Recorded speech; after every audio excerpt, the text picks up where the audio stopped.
নমস্কার, আমি রাজশ্রী। আমার বংশানাসি ফ্যামিলিতে তোমাদের সবাইকে জানাই ওয়েলকাম। আবার একটা নতুন ভিডিও নিয়ে চলে এসেছি। আজ গণেশ পুজো, সেজন্য সুন্দর করে রেডি হয়ে চললাম এখন অফিসের জন্য। কিন্তু তার আগে সঞ্জিতের সাথে একটু দেখা করে গেছিলাম। সঞ্জিত বললো যে আমার সাথে দেখা করে যাবি, রেডি আমি খেলতে যাচ্ছি। সেই জন্য মহারাজের সাথে দেখা করে এখন চললাম অফিসের সেলিব্রেশন তো আপনাদের সবাইকে দেখিয়েছি। তারপর দেখতে এলাম আমরা আমাদের প্যান্ডেল ওপেনিং। আমাদের বাড়ির সামনে ধর্ম মন্দিরে করেছিল ঠাকুর, ওখানে দেখে তারপরে এলাম কাঁসারিপুকুরে। সঞ্জিতের একজন কলিগের বাড়িতে আমাদের নিমন্ত্রণ ছিল, সেই জন্য সেই বাড়িতে যাওয়ার আগে কিছু ঠাকুর পড়েছিল রাস্তায়, সেই জন্য দেখে নিলাম। আর এই ঠাকুরটা পুরো একদম মুম্বাইয়ের সাজে যেরকম গণেশ ঠাকুর করে সেই রকম করেছে, আমার তো বেশ পছন্দ হয়েছে। তারপরে এইটা ছিল কন্যগড় স্টেশনের সামনে। তারপরে এই যে দিদিবাড়ি চলে এলাম। দিদিবাড়িতে এত সুন্দর করে আয়োজন হয়েছে, এখানে জগন্নাথও রয়েছে। জগন্নাথকে দেখলেন আমার মনটা এমনিই শান্ত হয়ে যায়, জয় জগন্নাথ। তারপরে দিদি এই যে সবাইকে এখন খিচুড়ি ভোগ দিচ্ছে, আমরাই সবার লাস্টে এসেছি, তো দিদি এখন আমাদেরকেই দিয়ে দিচ্ছে। এবার সবাই মিলে বসবো। আর ওইটা হচ্ছে একটা নতুন ভাই সম্রাট দা, এখানে দাদা রয়েছে, ওখানে দিদি রয়েছে, আর এই যে একটা কাকু সবার ছবি তুলে দিচ্ছিলো। তারপরে এই যে আমরা সুন্দর করে খেয়ে নিচ্ছিলাম। খিচুড়িতে পনির, কাজু, কিশমিশ সব দিয়েছিলো, ভালো হয়েছিল খিচুড়িটা, খুব সুন্দর হয়েছিলো। হ্যাঁ, আমার তো একটু খাবারে নুন বেশি লাগে, তাই নুন কম লেগেছে, নাহলে ওভারঅল খাবার খেতে সবকটাই ভালো ছিল। বেশি কিছু না, খিচুড়ি, আলুর দম আর চাটনি, টমেটো চাটনি, ব্যাস, আবার কী লাগে, তাই না? তারপর আমরা আরেকটু ঠাকুর দেখতে নিয়ে বেরিয়ে পড়েছিলাম। বেরিয়ে এসে তারপরে বাকি হিনমোটর কর্ণগরটা কমপ্লিট করে এখন আমরা যাচ্ছি একটা জুস কিনতে, মানে কোল্ড ড্রিঙ্কস কিনতে। বেসিক্যালি সঞ্জিত বললো কোল্ড ড্রিঙ্কস খাবে, সেই জন্য বুবাইদার দোকানেই যাচ্ছি। বুবাইদার দোকানে কি নেই দেখুন, দেখবেন চলুন কী নেই, কিচ্ছু বাদ রাখেনি। ওআরএসও রেখেছে, কদিন পরে ওষুধও রাখবে, কদিন পরে বাজারে সবজি বাজারও রাখবে, সব রাখবে। আর কত টাকা সম্পত্তি মালিক হবে বলো তো বুবাইদা তুমি? হ্যাঁ, নাও তোমার দোকানও ভাইরাল করে দিচ্ছি, যাও। এইবার কিন্তু কিছু হলে কিন্তু আমাকে কিন্তু খাওয়াবে। এবার কাস্টমার বেশি এসে এলে কিন্তু আমার জুসগুলো চাই। তারপর সঞ্জিত একটা রাবড়ি আইসক্রিম নিয়ে নিল, আমি একটা টাটা গ্লুকোজ অরেঞ্জ জুস নিয়ে নিলাম। এসে বাড়িতে এসে হাত পা ধুয়ে এসে আগে জুসটা খেয়ে তারপর ঘুমিয়ে পড়েছিলাম। ঘুম থেকে উঠে একটু রেডি হয়ে মামি ফোন করেছিল, বললো এখানে এখানে কত বড় একটা প্যান্ডেল হয়েছে, ঠাকুরটা দেখে যা।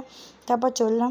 ঠাকুর দেখার জন্য আমার কখনো বারণ নেই আমার আর সঞ্জিতের, সেই জন্য চললাম আমি, সমু আর সঞ্জিত, এই তিনজনে মিলে ঠাকুর দেখতে যাচ্ছি এখন রিষড়ায়।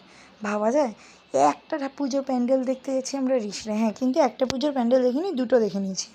তো কী হয়েছে, ঠাকুর তো এই তো দেখা শুরু হলো, তাই না? এই তো আমাদের প্যান্ডেল ওপেনিং শুরু হলো। এই যে গণেশ পুজো এলো, তারপরে আসবে রাধা অষ্টমী, তারপরে আসবে বিশ্বকর্মা পুজো। সারা আকাশে সবার বাড়ি, ফ্ল্যাটের ছাদ এইসব থেকে কী উঠবে জানেন? ঘুড়ি।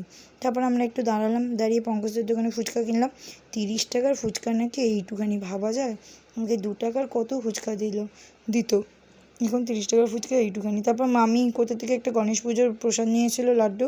তারপর আমরা সবাই মিলে ভাগ করে খেলাম। তারপর আমি আর মামা বেরিয়ে এলাম, মানে মামা, মামি, আমি, সমু সবাই মিলে, সঞ্জিত সবাই মিলে বেরোলাম। এক জায়গায় পুজো হচ্ছিলো, শুভ মামা আবার ডেকে, মানে শুভ মামাদের পাড়ায় এটা, ডেকে আবার খিচুড়ি ভোগ দিল। কি গরম, কিন্তু খুব ভালো হয়েছিল খেতে, খুব সুন্দর হয়েছিল খেতে। তারপরে সমু তো খাবে না, জোর জবরদস্তি করে দিয়েই দিয়েছিল, বাধ্য এখন খেতে হয়েছিল। খাবি না, খা, কেমন লাগে খেতে, খা। ও বলছে না ঠিক আছে, খেয়ে নিই ঠাকুরের প্রসাদ। তারপরে এই যে এই প্যান্ডেলটা ডেকে আনার জন্য মামা, মানে দেখানোর জন্য কি মামা ডেকে এনেছিল। এই প্যান্ডেলের ঠাকুরটা কী সুন্দর করেছেন। এইটা মামাদেরই ক্লাব, মামারা এই ক্লাবের মেম্বার, সেই জন্য। আর এই বাচ্চাটা কিনা আমার মামাকে বলে আমার মামা, কত বড় সাহস, বলে কিনা আমার মামা। আজ অবধি আমার বাড়িতে কেউ বলতে পারলো না আমার মামাকে আমার মামা, আর এই বাচ্চাটা কিনা আমার মামা বলেছি ওকে দাঁত ভেঙে রেখে দেবো একদম, যদি আমার মামা বলিস। দাঁতগুলো খুলে হাতে দিয়ে দেবো, নকল দাঁত নিয়ে ঘুরে বেড়াচ্ছিলাম, আমি আসল দাঁতগুলো ভেঙে দেবো। তারপরে অরুণ আইসক্রিম খেলাম, আর অরুণ আইসক্রিমের মধ্যে 5 টাকার বাইকটাই বেশি ভালো। তারপর ভিমার্ট দেখতে আমরা বাড়ির দিকে চলে এলাম। কি ভিমার্টে ভালো অফার দিচ্ছ, কবে যাবো কে জানে। তারপর এই দেখুন আমরা বাড়ি চলে এসেছি, ঠিক আছে। সঞ্জিত পিটিয়ে দেবো কিন্তু ভুলভাল এইসব করলে পরে।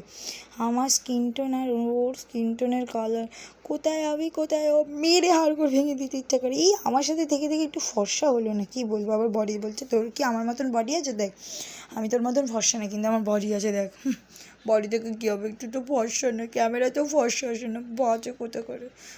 আর আমার কি কষ্ট লাগছিলো। যাই হোক, ভিডিওটা ভালো লাগবে।